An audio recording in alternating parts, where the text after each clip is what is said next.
6. I mean, listen, I know we make fun of my Jets on this show all the time. They are a definite easy target, low-hanging fruit. You know who else is? The Raiders. No playoff wins since 2002.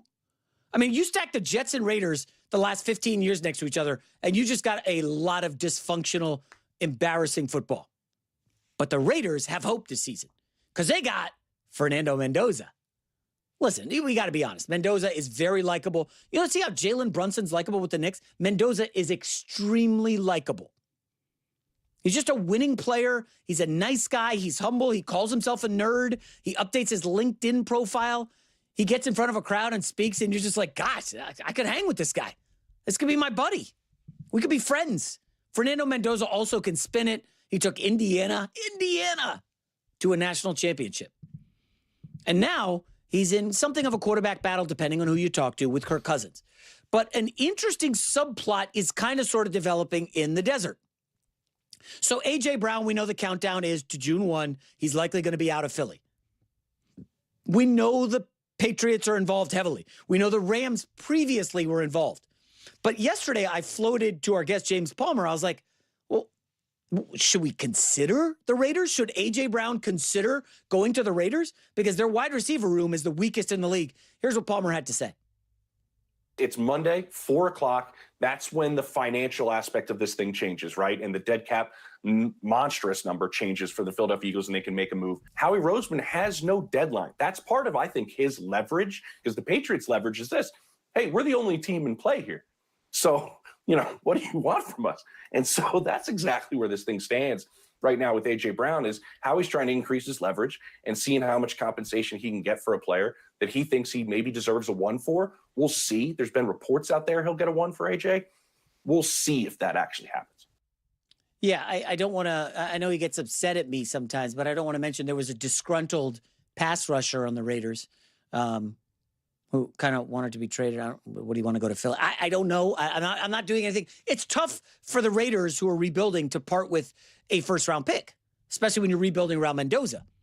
And here's the other aspect of the A.J. Brown potential deal to the Raiders if they get involved. Do you do it for Kirk Cousins as your starter? Like, what are we doing? Are we trying to compete this year? That's the part that I can't totally get behind.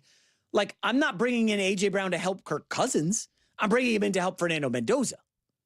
And then there's like probably a segment of people who are like, we want a good team this year. Well, I don't know. You drafted Mendoza 1. We know what the ceiling is for Cousins. I'm of the belief you should just start Mendoza. If you're starting Mendoza, I say you go get A.J. Brown. All right. This is precisely why I truly appreciate being able to create videos like this. You get exposed to so many different perspectives and so many varying opinions, and it just facilitates, let's just say, interesting conversation. Oh, man. This has been quite a wild ride so far. Okay, let's talk about this. Before we do, though, Raiders fans, please do not forget to subscribe and watch the full length of the video. When you do that, view counts go through the roof, subscriber numbers go through the roof. And honestly, you Raiders fans show up so consistently, so I really do appreciate it. But please don't forget to subscribe and watch the full length of the video, because when you do that, it really makes such a huge difference. And again, it's not about just chasing views or subscribers. It's about being able to actually produce Raiders content that people genuinely want to watch and discuss, and you all are doing that. It is honestly absolutely amazing. And then we are in a position to continue having grounded, unbiased, authentic conversations about the Raiders where we can do some deep dives. We can talk about things like this and figure out not only the likelihood of it happening, but also what the actual reality of the situation is. So, okay. I am not even going to go on the whole rant about starting Kirk Cousins over Mendoza and the idea of just starting Mendoza for the sake of starting him. I have already done that a lot. I will probably have to do it again as this offseason continues to unfold. But I will just plant the flag right now. Simply starting Mendoza just for the sake of starting him is the most absurd thing ever. You start him when he is ready. You stick to the plan that you have these options. You are going to do what is best for the team, what is best for Mendoza, and so on. There is no scenario where you just start him to start him. Oh, we are going to start him, so go out and get A.J. Brown. That makes no sense. Also, I am not a fan of bringing in AJ Brown for Mendoza. Because, first off, let me see if I can stick the landing here, because this is a little bit tricky. And this is something that I have been working out in my own mind, pairing quarterbacks with receivers and how that functions. It is not my favorite approach to pair young quarterbacks with young receivers together, because they are both trying to figure things out. They are both trying to understand what a receiver needs from his quarterback at the NFL level, and the quarterback is trying to understand what he needs from his receivers at the NFL level. He is also trying to figure out what he just needs as a quarterback in general. And so, I much prefer it when you have an experienced quarterback working with younger receivers. Because then that quarterback gets to mold that receiver the way he wants. He tells the receiver, this is what I need from you. This is what I require from you. And he also understands more deeply when he needs to figure out, what do you need from me? Right? And he knows how to weigh that because he is going to be more solidified in what he needs to be the best version of himself as a quarterback, since he has been in the NFL for years. Now, with that said, bringing in an experienced, great, level-headed receiver can also be a fantastic addition for a young quarterback. Because you will be able to run plays and do things that you simply cannot do with either a lesser receiver or an inexperienced one. And so, there can be a form of support in developing a quarterback in that regard, because you are just going to be able to run routes and execute plays. You are going to be able to do things that you might not normally have been able to do, regardless of the fact that it improves your team because you have an extra weapon there, and so on. The problem with this, with AJ Brown, is that I just would not want that presence in the locker room at this point. I do not want that influence on my quarterback at this moment. It is simply not worth it to me. It really is not. I am going to have AJ Brown immediately put pressure on Mendoza. Immediately, from the very start. I do not want any of that. I do not want any of that. None of it. There is no advantage for me, the way I look at it. And I am also looking at it through the lens of, that is why I loved for the Broncos when they got Jalen Waddle. I thought that was awesome. When the Rams went out and acquired Devontae Adams for the price they got him at, those types of moves I thought were great. And listen, Diggs ended up being terrific for the Patriots and really benefited Drake May. But Diggs was at a different point in his career. He had that rebellious edge, but it was a different version of Diggs than what we saw in Buffalo and Minnesota. That cannot be denied. And he honestly showed a bunch of that in Houston as well. He just got injured, the whole team got injured. But he also did a pretty good job in Houston in the limited time we got to see him. I am not so sure that is the case with AJ Brown right now. I am not so sure that AJ Brown is just going to be a different person. I just do not see it. Could he do that for a veteran quarterback? Could he do that for a McVay?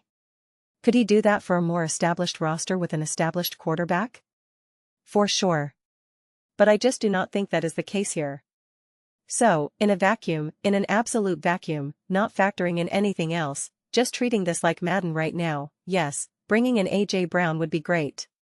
Bringing in AJ Brown, again in an absolute vacuum, could even help Mendoza, aid his development, and so on. But when you have to factor in everything else, I say, nah, I am good. I am good. I do not know how great we are going to be this year. I am still trying to figure it out. I think we are going to be a lot better than we have been in years past. What does that actually look like? I am going to figure it out. But you know what? I would rather figure it out while trying to build something special. I am trying to build a true culture here. And that is the benefit of having Mendoza as your quarterback right now. You are rebuilding a culture. You are rebuilding what it means to be a Las Vegas Raider. That is what this is about. We do not actually really know what it is to be a Las Vegas Raider. We knew what it was like to be the Oakland Raiders and all that. We do not know what it is to be a Las Vegas Raider with Clint Kubiak, Mendoza, Tom Brady, and the rest. It is a new era. And you can laugh at the Raiders, and I thought about this part just because it was leading into the intro with the music playing, and he said the Raiders have been terrible, they have had all these coaches, they are bad, and that is why he brought up the Jets and so on. And it is just like, okay, whatever. That really has so little to do with anything right now. The Patriots post-Tom Brady were an absolute utter joke. Bill Belichick got fired. Bill Belichick literally got fired. And then they went to the Super Bowl. So I think we can calm down with pointing fingers too heavily at a team, especially when they are making concrete moves. And now people are going to try to downplay Mendoza a bit and so on. It all seems silly to me, all seems absurd. Yes, absolutely, Max Crosby loves Philly. There is no doubt about that. He speaks so highly about Philadelphia. So highly. And I think it is really cool to see a player openly discuss other teams like that and have it be genuine and sincere. So whether he wants to go to Philly, maybe, I do not know. At this point, things have changed for the Raiders. And I was in the camp of loving the trade that the Raiders made originally with the Rams, or with the Ravens. The trade with the Ravens, I was totally on board with that, loved it, preached it. And then when it did not work, I tried to find the silver lining. The idea of trading, because I guess what are you trying to float now? That it will not be a first-round pick, it will be Max Crosby and a second or a third, or maybe just straight-up Max Crosby. I find that thought-provoking but pretty unnecessary. And if you are keeping Max Crosby, the idea of giving up a first-round pick for A.J. Brown, I absolutely, positively hate. 1000% hate. And I do believe A.J. Brown would command a first-round pick. I do not see any world where we see all these other players going for 2 firsts or 1 first, and A.J. Brown does not get a first. I do not see how that is possible. Honestly, it would not make any logical sense to me. So the idea that the Raiders would now give a first-round pick to the Eagles, I hate that. Hate it, hate it, hate it. I loved it for the Denver Broncos with Jalen Waddle. That is the thing, you have to look at the specific situation, the age, the quality of player, the type of player you are getting, where they are in their career timeline, what you are giving up. For the Broncos, it made perfect sense because in that draft, they wanted another weapon, another wide receiver. They are ready to win right now. They are in the AFC Championship game. They feel positioned to win now. They are not going to get a player like Jalen Waddle with the 30th pick or whatever who can make an immediate impact right now. Jalen Waddle will literally be plug-and-play and could be their wide receiver 1 immediately, in a way that if they drafted someone else, it would not be the case. So it makes 100% sense. That is not the situation the Raiders are in right now. So sometimes these types of conversations I will skip if it feels like it is not possible to have. That is why I am always selective about how I handle free agency and how I handle drafts. I do not want to just say, the Raiders are going to trade Mendoza, and then have a whole discussion about whether they should. That is a waste of time, it is not going to happen, it is meaningless to me, and it is not actually an interesting conversation either. So I am not going to do that. I try to figure out what is actually possible, rather than say, the Raiders are going to trade the number 1 pick for Patrick Mahomes. That is not my style. But I do think this at least leads to an interesting conversation, which is why I decided to break it down.